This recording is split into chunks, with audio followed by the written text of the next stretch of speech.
When I grew up, you had to know what things cost. And so the point, your question about money is a terrifying thing, because it's the one thing in life that, the NFL is not going to give me the ball. And I'm never going to get a chance to golf. I can't win in those environments, but with money, everybody gets money. It's the one place where everybody gets it, and now what do I do? And I can lose it now. So it's a terrifying concept, like power. Very few of us ever get any kind of influence or power, right? Once you get it, you're like, hey, what do I do with this? I think people withhold themselves because we're not educated about money. We don't know where it comes from. We have a lot of misinformation about it. Our parents terrified us. Money doesn't grow on trees. Save your money, it'll save you. All these things our parents told us because they were enamored or encumbered with the same kind of liabilities around money. I don't know how to get it. I don't know how to keep it. And the worst part that we're all at is I don't know how to invest it. I had an uncle, he buried everything he ever made. It went in the backyard. Wow. The other uncle was a guy that he worked hard, very, very frugal, Italian descent, and he would buy real estate, but it was always buy low and sell high. He actually never sold anything. But that was the concept, buy low. Buy the cheapest, lowest, get everything on a deal. If there's food stamps to be gotten, you go get those food stamps. If there's a government deal, get it. If it's Section 8 and the government will pay you, pay it. So both these guys, different kind of mentalities, were extremely frugal. My other uncle worked in a refinery. He basically saved all his money, paid everything off, got out of debt. That was their lifestyle. Get money, keep it. Don't use it, but you should invest, but nobody ever learns that third one. And so I think we're just a bunch of people walking around terrified of this apparency of it's scarce, and it's not. And I know people are scared of the bubble right now. They're like, oh my God, man, things have to, real estate's too much and stocks are too much. None of this stuff has gone up equal to the amount of money printed. So if the print is this high, if the print is that high and inflation that we're hearing about all the time is this high, you'd have to assume it would have at least this far to go. But that's only because people don't understand. When you print this much money, you need to multiply times 9, because money's printed. When you take your money to the bank, when I take the money that you're going to give me for this great interview today, and I take it to the bank, and I put it, as soon as it goes into the bank gets notified, and the bank now has the ability to loan that money out 9 times.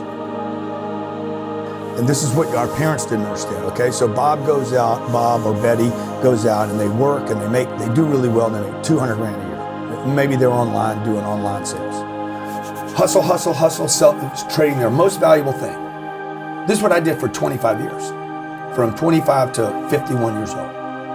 Spent my most valuable asset, time, to get money, terrified every second of every day. That's really what's driven me the whole time, was terror. Like, when you don't know, you're gonna be scared. Yeah. So I'm going out to get money. I won't spend any of it because I'm terrified if I can't, I don't know how to get more. I'm worried I can't keep getting more. So then I'd get the money and then I'd rush off and spend my most valuable asset, time, again, to bring it to the bank. Yeah. And then they go multiply. Dude, they're telling me to save it and they don't. And so when I quit listening to everybody that's got an opinion about money online, or my neighbors or my uncles, and I started saying, what are they doing? The advice I would give people is like, I would just assume that everything you know about money is incorrect.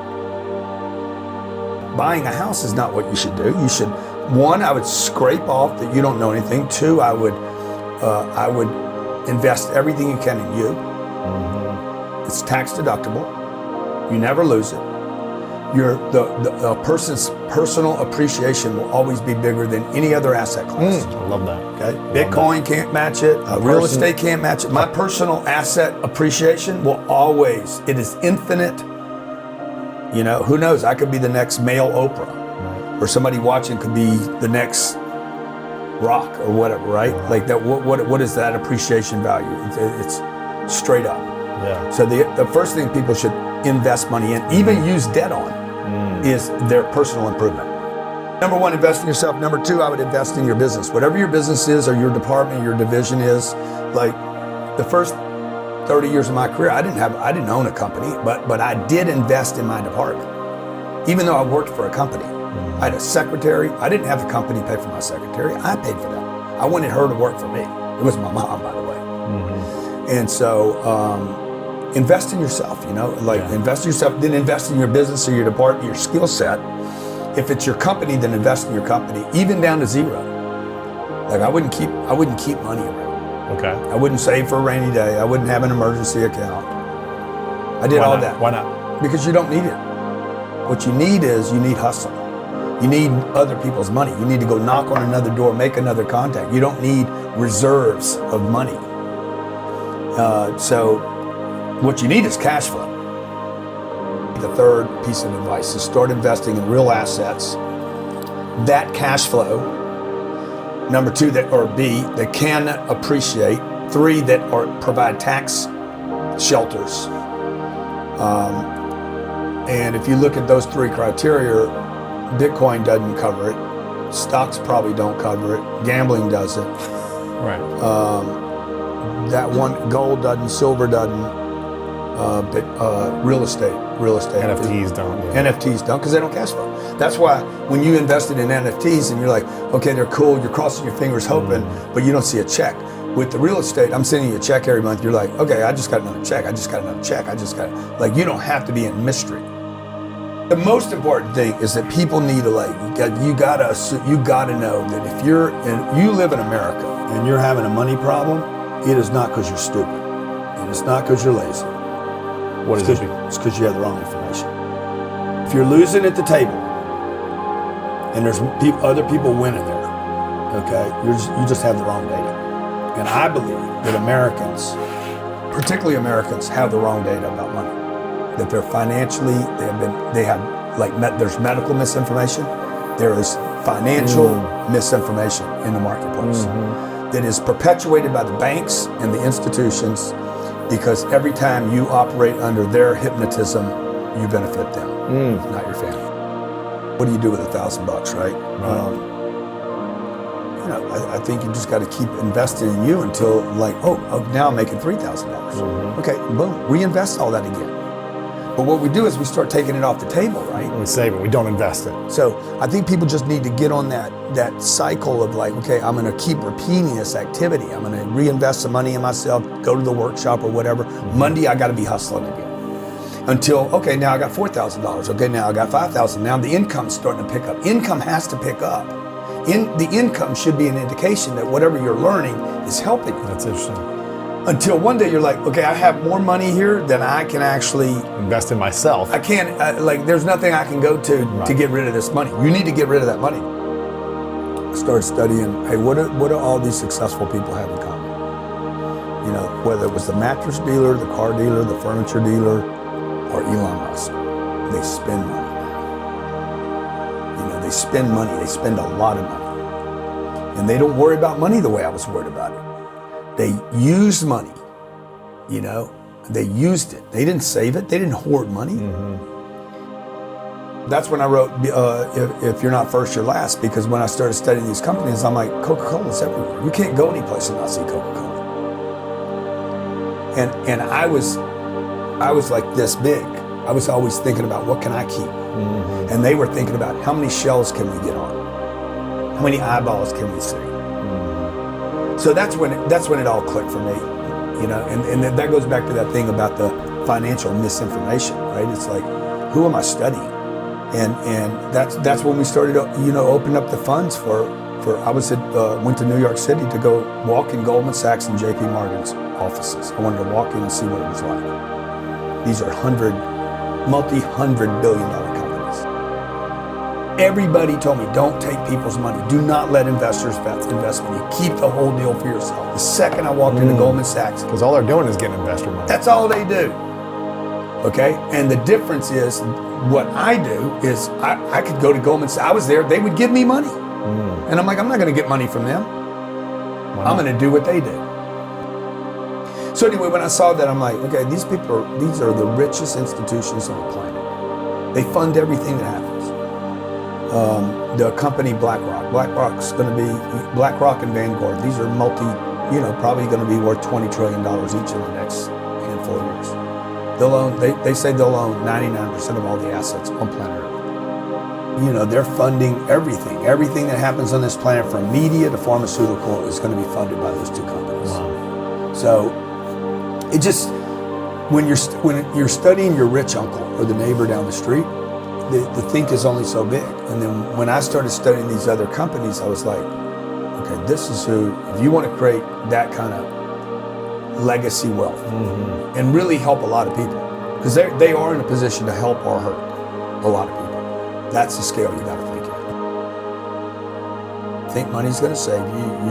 You're just, again, they're stacking information on top of bad information. Okay, the money that you have saved in the last 6 months has probably dropped 11%. So the money that you got $100,000. I got to have 6 months of savings. I need, 4,000. My bills are $4,000 or $5,000 a month. I got to have 30 grand in the bank.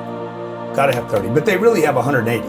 So first of all, I guarantee they have more than 6 months, and they don't even know it because they're living out of terror. Right. It's not logic. Right. You say it's logic. I need 6 months, but you got 3 times more than you need.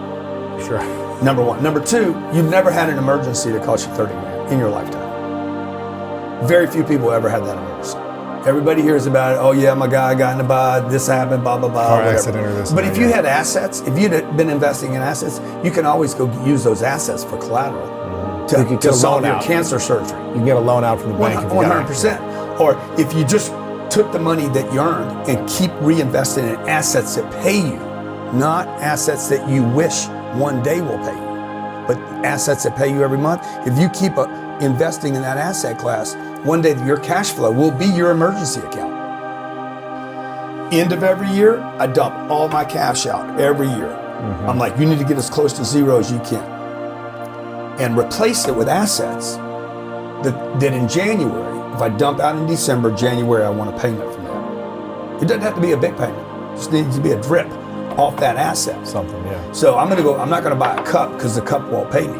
So in December, I had a bunch of money, boom. I'm like, make a deal. You were in it, yes, a couple days ago. Yeah. You bought that house. Take that cash, that garbage that you have. I already have a surplus of money. So if I can't buy 2 of these, I'm not gonna buy 1 of them. If I can't write off some portion of it, I'm not gonna buy it. If I can't do it out of passive income, I'm not gonna touch it. Interesting. So those are my criteria for making investments, right? And it needs to cash flow. So I took a bunch of this cash that was sitting here, just deteriorating, not providing me with safety, and took it and put it into this asset. I know for sure the money's going down in value. Everybody knows that this year. Your money is depreciating, right? It's dropping down in value. What you were told that is 100 grand is not 100 grand. The bank's not even telling you the truth. It's 100 less 11,000. It's 11% right now? Could be 34% less. Some people think it's going down 34%. That's crazy. But you're going to still see 100 because this is invisible taxing, right? It's inflation. Wow. So I know that. I know it's not 100. So when you guys look at your checking account, I got 180,000. You're lying to yourself because you're not doing all the math. And I think people are going to be more renters than they're going to be owners. Why is that? Because it's going to be too expensive. It's going to be too expensive. So wealthy people are buying all the housing stock in America. The other thing that since the last time I was here, we've had investors, 40% of all the homes in America now are owned by investors, the single family homes. And that's going up. Wow. So in 2019, 44% of all the single family housing in America was owned by an investor, a guy like me, that bought it to rent it out, not to live in it. That's 3 years ago. COVID changed everything. I don't know that the single family, will it go through the roof? I mean, it's already going through the roof. It's like, it's crazy what's going on. But if you go to Singapore, it's not crazy. Right. The rents, we went to Singapore in 2019. We came back, me and Elena said, we need to buy everything in sight. In America. In America. Yeah, we went to Sydney, Australia. I'm like, oh, I know, we just need to buy, because everywhere we go, we shop real estate. Why is that? Because America's on sale.